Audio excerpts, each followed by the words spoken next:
Годинава ќе се носи нов закон за волонтерство. Генералниот секретар на Црвениот крст Саид Саити вели дека очекува наскоро и да се одржи јавна расправа за новиот закон, бидејќи актуелниот е стар веќе 15 години. Во новиот ќе се предвидат и одредени бенефиции за волонтерите, меѓу кои да имаат и предност при вработување.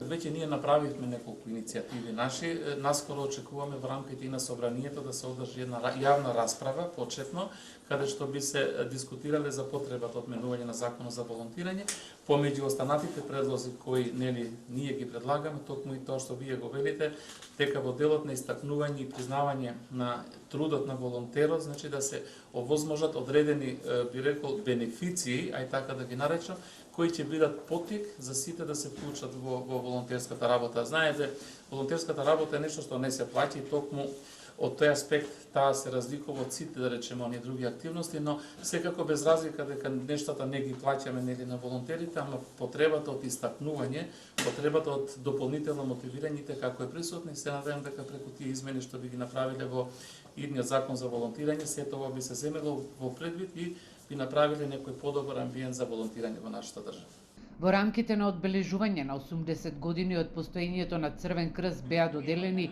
јубилејни плакети на Универзитетот Гоце Делчев и општините Штип и Карбенци. На Штипскиот универзитет беа разменети идеи како да се подобри соработката. Досегашната соработка со Штипскиот универзитет апсолутно е добра, но секако со големи можности и простор за подобрување и надградба на истата.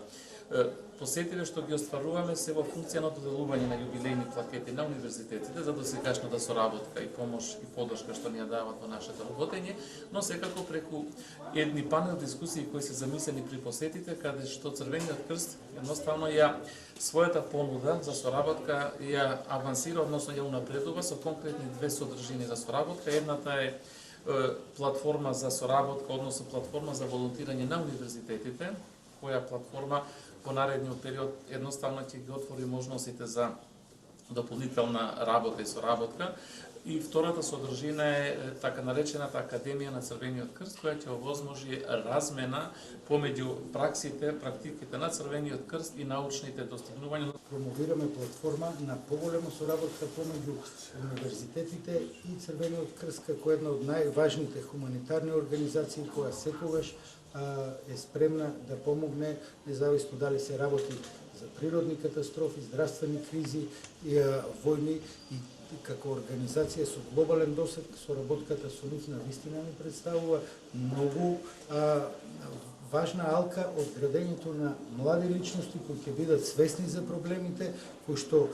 преку соработката со вакви организации како Црвениот крст ќе можат да развијат и емпатија, и чувство на одговорност, и чувство на тимска работа и сигурен сум дека соработката на младите луѓе и Црвениот крст е патот по кој што треба заедно да работиме. Студентите на Штипскиот универзитет Гоце Делчев се вклучуваат во активностите кои ги организираат од општинската организација на Црвен крст,